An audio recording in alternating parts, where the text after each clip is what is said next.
Hello, friends and fellow bloomers. Welcome back to the Blooming Together podcast. I'm Susie Bloom, your host. Thanks for tuning in today. I'm really glad that you're here with me.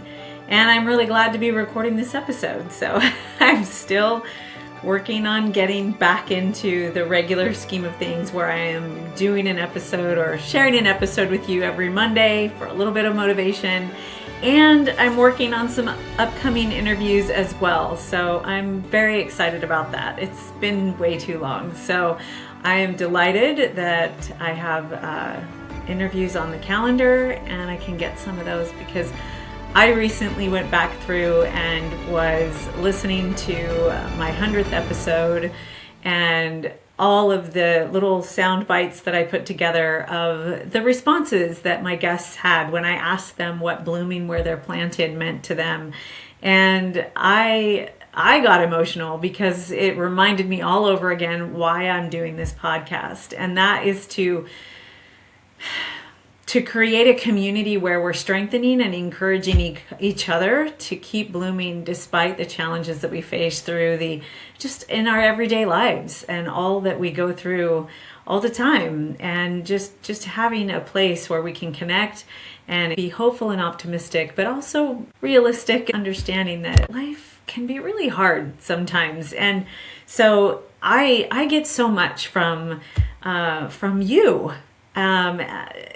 Learning from you, from the things that help you to keep blooming and growing through life, despite the challenges that you face. That's what this podcast is all about. So I have gathered a smattering, if you will, of messages so far this summer, just things that I've read in books and magazines, quotes, poems, just a few things that I wanted to share with you, and they've inspired me and caused me to pause and to ponder, and hopefully they do the same. So here goes. First, here's a great quote from Jared Halverson regarding momentum, and that's just been on my mind because I feel like I've struggled a little bit. And I loved this quote. So Jared Halverson is the host of the Unshaken podcast, which I love. He is an incredibly knowledgeable scriptorian, and we are studying the Old Testament in Sunday school this year, and he is just so knowledgeable and shares insights and wisdom that I would never think or understand about the scriptures, and it really is so inspiring. And he shares with such humility and faith, and he's so straightforward and kind, and I love it. And so anyway, Jared Halverson, Unshaken podcast, and I don't even remember which episode this was from, but I love this. Momentum is not perpetual motion. You can't just start it and it keeps running itself. You keep pushing, you keep pedaling. To continue that momentum, you have to continue what you were doing to get up to speed to begin with. I love that. So yeah, great quote about momentum. Thank you, Jared Halverson.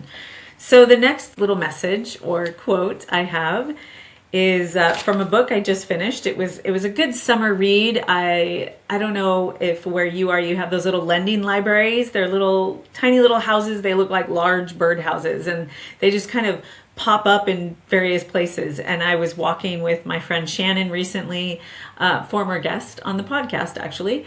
She and I were wandering in Pismo and catching up, and we walked by one of those little lending libraries, and we both loved them. And so we opened it up, and I saw this book in there, and I read the back, and it sounded interesting. So I thought, I'm going to take this. And I read it in like 2 days because it's summer, and I could maybe 3, but it was just a fun read. And the character of Dr. Richard Creswell in this book, and the novel was The Forgotten Letters of Esther Durant by Kate Nunn.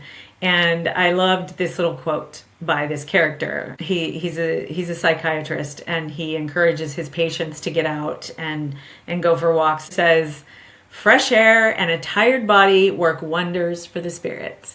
And I loved that. I thought that was great, and I agreed wholeheartedly.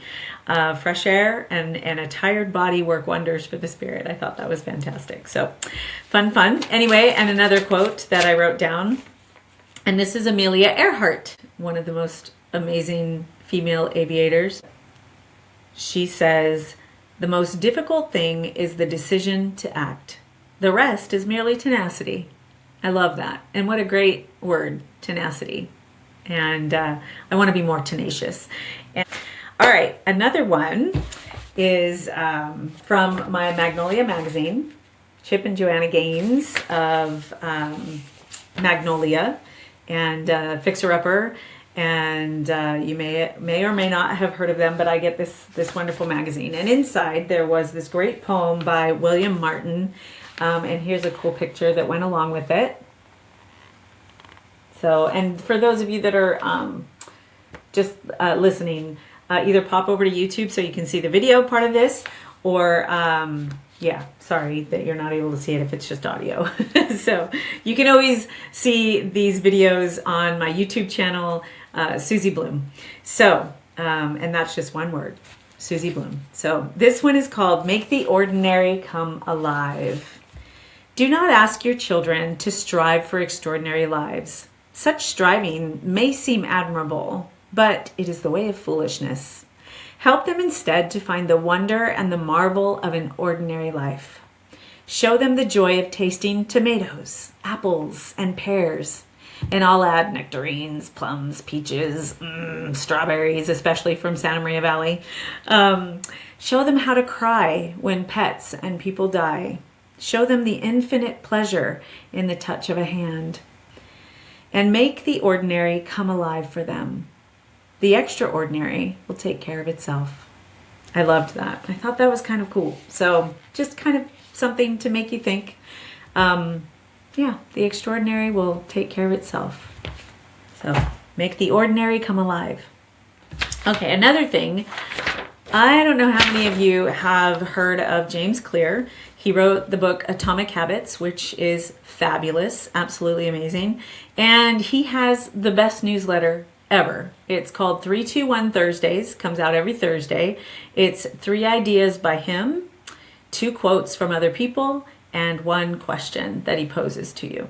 It is absolutely marvelous. This was a recent 321 Thursday newsletter that I got in my email, and it was something I thought I would like to share with you as well. It says, your first attempt might not be very good, but nobody's early work is good. There will always be a gap between where you are and where you want to be. I second that. And the bridge between that gap is courage. The courage to look foolish in the beginning. The courage to show up again when your early work is criticized. The courage to look yourself in the mirror and say, I realize I'm not good enough yet, but the only way to get better is to keep working on it. I loved that quote. Fantastic. And I completely 100% relate. Every time I make one of these episodes, I feel that. But that's okay. I'm just going to keep making them. I'm just sharing things that have strengthened me and keep inspiring me to keep blooming where I'm planted. And I hope they do the same for you. So the last thing I want to share is something that I have a little bit more time for in the summer is online. I don't know if you've ever heard of those master classes. So it's just called Master Class, and they have people that are experts in their field share their insights and their knowledge, and you can take the classes, and they're called master classes. And they had this one that I just recently started a couple days ago, and it's on all sorts of topics, just tons. You can Google it, masterclass, and there's just tons and tons. They're wonderful, and similar to TED Talks, except they're a lot longer, and you can just pace yourself and just learn about all kinds of cool things. So this quote is by Elaine Welteroth, and she wrote the book More Than Enough, and it's on my book list. I haven't read it yet. So many books, too little time, but that's okay. This quote was great because it made me think of Susie Bloom and how I feel about things. Right at the beginning of her masterclass, she shared this, and this is her quote, and it just resonated with me because this is exactly how I feel as well. I'm sort of paraphrasing here, but this is what I wrote from what she said. We are born with limitless sense of possibility and an unbridled confidence. And she said the world chips away at that, as we get older and time goes on. And she encourages, she says, so it's time to do some soul Wow. I don't know if I'll be able to get that right, folks. It's time to do some soul searching. What are your passions, your gifts, and what are your values? Because that's our GPS in life. And we are the ones that get to design and create and build our lives and our careers. So I loved that. And then she goes on to all kinds. I have, 2 pages of notes here. And but I loved that. And I agree that we're all born with this limitless potential and this wonderful confidence. And that's how I feel. We're all born to bloom. I absolutely loved that. So these are the fun little miscellaneous messages that I had for you today, friends, and I hope that you enjoyed them. So this week, let's keep blooming. Let's keep learning and keep reading and searching and connecting and letting the ordinary come alive. The extraordinary will take care of itself. And hopefully we'll begin to see extraordinary in the ordinary. And I think that's kind of the point, that the everyday ordinary will feel extraordinary because we're in the present and we're appreciating it and we're enjoying it fully. So just to be alive is a great thing, an extraordinary thing. Some days are better than others, yes, but it really is extraordinary and marvelous to be alive and to have the opportunity to grow and to bloom each day, even when it's hard. So yeah, just keep blooming. We're in this together. And please subscribe and share this episode with a friend or a family member. Let's stay connected on social media, and we'll see you next time.